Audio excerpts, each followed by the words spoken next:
नमस्कार, मैं हूं आलोक मेहता। एचएसआई में आपका स्वागत है। हमारा अनुरोध है कि आप एचएसआई देखें, लाइक करें, सब्सक्राइब करें, मित्रों को, ग्रुप्स को फॉरवर्ड करें और उनसे भी आग्रह करें कि वे भी सब्सक्राइब करें ताकि अधिकाधिक दर्शकों तक हमारी बात पहुंच सके और उनकी राय, आपकी राय भी कमेंट्स के रूप में हमको मिल सके। भारत के विमानन इतिहास में या वर्ल्ड में हाल के वर्षों में इतना भयानक विमान दुर्घटना नहीं हुई जो आज अहमदाबाद से लंदन जाने वाली एयर इंडिया की विमान दुर्घटना। उड़ने के 1 मिनट बाद ही विमान नीचे गिर करके क्षतिग्रस्त हो गया। बहुत ही विदारक घटना है और इस पर एडिटोरियल कमेंट क्या किया जाए, लेकिन पहले तो यही प्रार्थना की जा सकती है कि जो भी बचे हैं, जिनकी कोशिश की जा रही है जान बचाने की, 200 से अधिक यात्री 242 बताए गए हैं, तो उसमें जितने भी जो बचे हैं वो ईश्वर उनको अधिक से अधिक, जितनी शीघ्रता से शीघ्र इसको कहना चाहिए, वो ठीक हो सके, डॉक्टरों से और ईश्वर की कृपा रहे, ये कामना करना है। और जो इस असामयिक और आकस्मिक दुर्घटना से जिस तरह से जो लोग जिनकी जान नहीं बच सकी है, उनके लिए हमारा विनम्र श्रद्धांजलि। भगवान उनकी आत्मा को शांति दे, उनके परिवारजनों को, चाहे वो भारत के हों, चाहे वो ब्रिटेन के हों, पुर्तगाल के हों, जो भी इस कल्पना नहीं कर सकते थे वो एक खुशी के साथ अपने परिवारों से मिलने या साथ में घूमने जा रहे थे।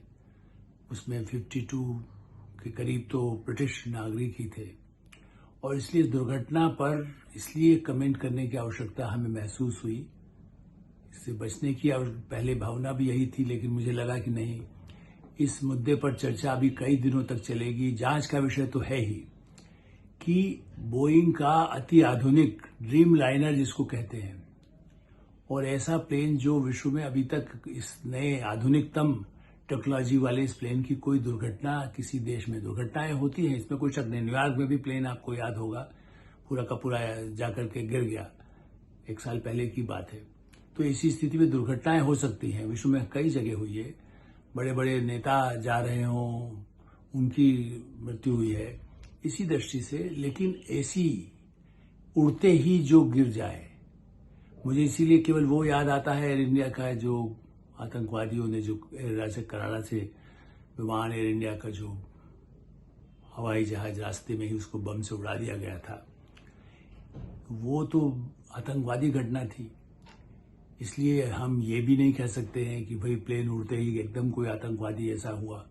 क्या हुआ ये हम नहीं कहना चाहते, क्योंकि ये तो जांच का विषय है। एविएशन के बहुत एक्सपर्ट है और इतना आसान भी नहीं है, क्योंकि सुरक्षा के सारे इंतजाम जब से हमारा सिंदूर ऑपरेशन हुआ है और भी अधिक एयरपोर्ट्स पर, फिर टेक्नोलॉजिकली भी जो जिस तरह का बताया जाता है कि उड़ान से पहले जितनी जांच होती है, डीजीसीए कहिए, कंपनी जो टाटा के अधिग्रहण के बाद है, जिसका सिंगापुर एयरलाइंस के साथ भी 25% का जिसके से संबंध है, ताकि भारत में, और सिंगापुर एयरलाइंस भी बहुत अच्छी मानी जाती है, और एयर इंडिया भी एक बड़े उसके साथ सरकारी, एक तरह से सरकार का सार्वजनिक उपक्रम का एयर इंडिया था। वो वर्षों की भाव कुछ और, भाई निजीकरण, हमारा काम ये चलाना नहीं है, या उसका जो घाटा हो रहा था, कुछ सरकारीकरण में कुछ घोटाले हो रहे थे, उससे निजात पाने के लिए अल्टीमेटली एयर इंडिया का एक तरह से वो बिक्री हुई। और टाटा नहीं, चूंकि उनके परिवार ने ही भारत में एयरलाइंस शुरू किया था, टाटाज ने, जमशेदजी टाटा, आज उन्हीं के परिवार टाटा ने एक ऐसा सपना देखा और उस एयरलाइंस को अपने अधिग्रहण किया, पूरी तरह से एयर इंडिया से लिया, खरीदा। उसके पहले विस्तारा एयरलाइंस उन्होंने शुरू कर दी थी, राष्ट्रीय अंतर्राष्ट्रीय स्तर पर भी, उसको भी इसमें जोड़ लिया। और चूंकि विस्तारा का और सिंगापुर एयरलाइंस का संबंध था, इसलिए ये भी उसके साथ जुड़ गया और कई बड़ी बड़ी योजनाएं बनाई गई। ये ठीक है कि 2 वर्षों के दौरान, पिछले उसके अधिग्रहण के बाद, काफी, चूंकि सरकारी कर्मचारी पहले, या एयर इंडिया के, उसको सरकारीकरण ही कहेंगे, चूंकि चाहे वो पब्लिक सेक्टर के थे, लेकिन सरकारी तरह से ढर्रे से काम करने वाले लोग, पुराने पायलट, पुराने कर्मचारी, एरोस्टेस, टेक्निकल स्टाफ, उनको लेकर संघर्ष हुए, हड़तालें भी हुई। लेकिन उसके बाद विश्वास ये कहते हैं कि अंतर्राष्ट्रीय विमान में जो पायलट्स हैं वो बेस्ट कमांडर काफ़ी इस विमान के भी जो सबरवाल पायलट रहे जो प्रमुख चालक हैं उनको बड़ा अनुभव रहा है। टेक्निकल पर मैं नहीं जा रहा हूँ और इसलिए ये भी नहीं कहा जा सकता कि ऐसा कैसे हो सकता है, क्योंकि जब प्लेन में पायलट बैठते हैं, कमांडर बैठते हैं, तो सारा पहले चेक करते हैं कि अब मैं इसको उड़ान भरने जा रहा हूँ। ये ठीक है, कंप्यूटराइज सिस्टम है, बहुत कुछ नहीं करना होता, लेकिन 1 घंटे पहले भी वो जाकर अंदर बैठते हैं तो वो सारा सिस्टम चेक करते हैं। उनके साथ को पायलट भी होता है। तो यदि वो उड़ान भरने लायक नहीं था तो उड़ते नहीं। फिर ऐसा क्या हुआ है? तो इसमें तो एक ब्लैक बॉक्स होता है, जो कई बड़ी बड़ी दुर्घटनाएं या जंगल में हुई हो तो ब्लैक बॉक्स ढूंढा जाता है।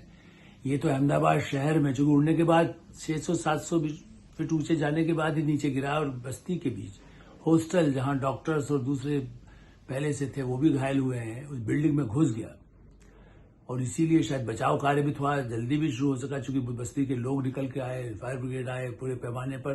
प्रधानमंत्री नरेंद्र मोदी, गृह मंत्री अमित शाह, उड्डयन मंत्री नायडू, सारे जितने सक्रिय हुए, डीजीसीए और जितनी भी सहायता, एम्बुलेंस, गुजरात वैसे भी आधुनिक चिकित्सा के केंद्र है और बिल्कुल उसके पास में चिकित्सा केंद्र है, एयरपोर्ट के भी नजदीक है, तो तात्कालिक जो भी सहायता की कोशिश जारी है या की गई, हम वो तो अपनी जगह है, लेकिन हाँ, कारण पर विचार जरूर होगा, क्यों हुआ ऐसा।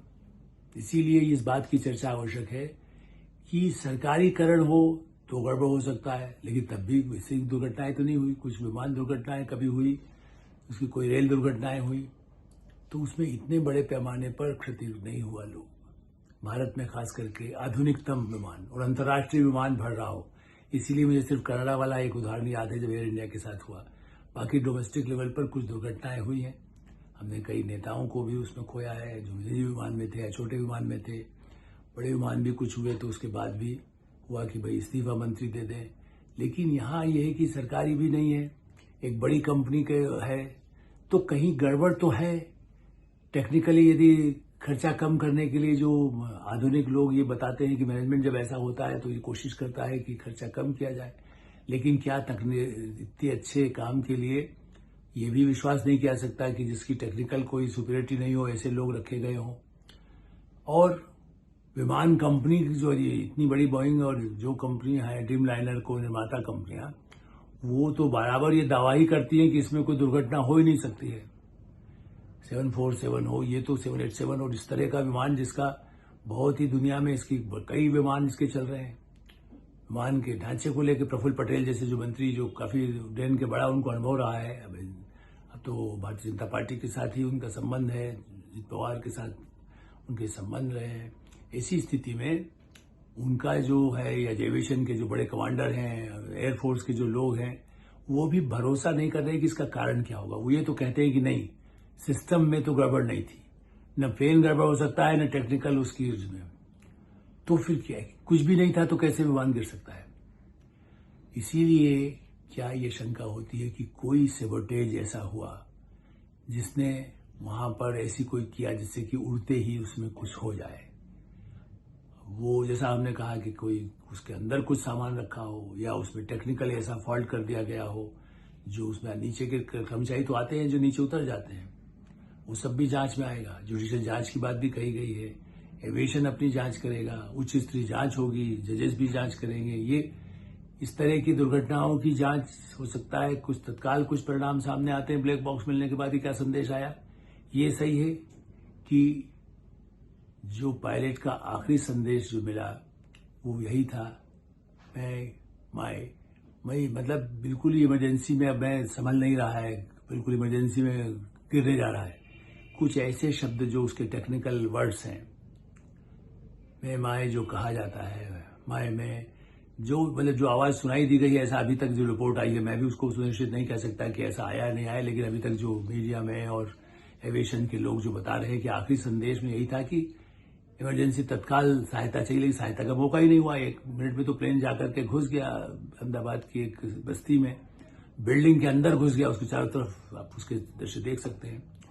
तो सेबोटेज ही एक कारण हो सकता है, तकनीकी कारण हो सकता है, और ये पूरी एविएशन इंडस्ट्री के लिए सबक है कि टेक्नोलॉजी में किसी तरह की जो टेक्निकल लोग रखे जाते हैं, इंसान कितना ही कंप्यूटर काम करे, उसका मेंटेनेंस उसके लिए कितना ही अधिक खर्च करना पड़े, मुनाफा तो सब कंपनियां चाहती हैं जब टेक ओवर करती हैं उसके बाद। अंतर्राष्ट्रीय विमान एजेंसियां, लुफ्तांसा हो, ब्रिटिश एयरवेज हो, ओमान हो, जितने बड़े बड़े कतार की एयरलाइंस हो गई है, अब तो संयुक्त अरब अमीरात के भी बहुत अच्छी एयरलाइंस है और अमेरिकन एयरलाइंस है। मतलब दुनिया भर में एक से एक बड़े विमान हैं, सोवियत विमान भी हैं, चाइनीज विमान भी हैं। ऐसी स्थिति में दुर्घटनाएं दुनिया में होती हैं, लेकिन ये वजह 200 लोग एक साथ दुर्घटना के शिकार हो जाएं, 200 से 250 के बीच, ये क्योंकि उसमें वहां जो उस बिल्डिंग में थे वो भी कुछ घायल होने की सूचना है। इसलिए ये जांच का विषय बहुत ही एक टाइम बाउंड और बिल्कुल निष्पक्ष जांच हो करके, जहां भी दोष है, सुरक्षा की कोई कमी हुई हो, किसने क्या किया, ये जिन लोगों को जो भी जिम्मेदार रहे हैं उनको तुरंत कैसे अपने कहना चाहिए जांच की प्रक्रिया में उनको शामिल करना चाहेगा, किसी को कुछ समय के लिए रोक करके भी 2 दिन के लिए कहीं कमरों में रखा जाए और उससे पूछताछ की जाए, क्या किया जाए। ये तो जांच कमेटियां और जांच के जो अधिकारी हैं, सुरक्षा की एजेंसियां हैं। ये सही है कि हाल के वर्षों में प्रधानमंत्री नरेंद्र मोदी और गृह मंत्री अमित शाह ने जिस तरह से एनडीआरएफ और ऐसे जो जितने डिजास्टर मैनेजमेंट के लिए जितनी सेवाएं और जो बल बना रखा है, जो पहले कुछ नहीं था, वो सब भी पहुंचे, 6 दल उसके पहुंच गए। एम्बुलेंस जितनी भी अवेलेबल थी, फायर ब्रिगेड जितनी अवेलेबल थी, सब पहुंच गई। तो बचाव की कोशिश अपनी जगह है, लेकिन दुनिया में, भारत में ही नहीं दुनिया में भी कहीं, चाहे कोई हमारा दुश्मन भी, लेकिन जो सामान्य नागरिक हैं, सामान्य लोग हैं, वो उसके शिकार न बने। इसके लिए पूरी एविएशन का जो विस्तार हो रहा है, भारत में पिछले 10 वर्षों में हवाई अड्डों की संख्या दुगनी हो गई, तो विमान सेवाएं बढ़ रही हैं, गरीब से गरीब आदमी चलने लगा है, सस्ते विमान भी है, महंगे से महंगे बिजनेस क्लास के बढ़िया से बढ़िया एयरलाइंस जैसे हैं, जो यहाँ से अमेरिका और 18-18, 20-20 घंटे, 24 घंटे की एयरलाइंस उड़ने की। इसमें भी चूंकि यही सबसे बड़ा कारण था, लंदन तक के लिए जो फ्यूल भरा जाता है तो उसमें इतना अधिक ईंधन था, तो जब ऐसी दुर्घटना होती है तो सबसे बड़ा आग तो गोला तो वही बन जाता है, और इसलिए तत्काल गिरने का सब, क्योंकि यदि मान लो उतना खर्च हो चुका हो तो उतना कम होगा, लेकिन यदि पूरा ही वो बम के गोले की तरह से जब फट जाएगा तो उसका नुकसान होगा।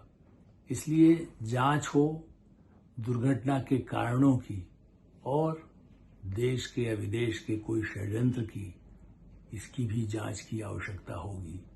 केवल तकनीकी जांच, शोक व्यक्त करना नहीं, इसको बहुत ही टॉप प्रायोरिटी पर और किसी दलीय, मैं फिर से जोर दूंगा, राजनीतिक दुर्भावना के साथ किसी पर आरोपबाजी में न पड़कर सबको ये याद रखना है कि दुर्घटनाएं पहले भी हुई हैं, हर प्रधानमंत्री के काल में हुई होंगी।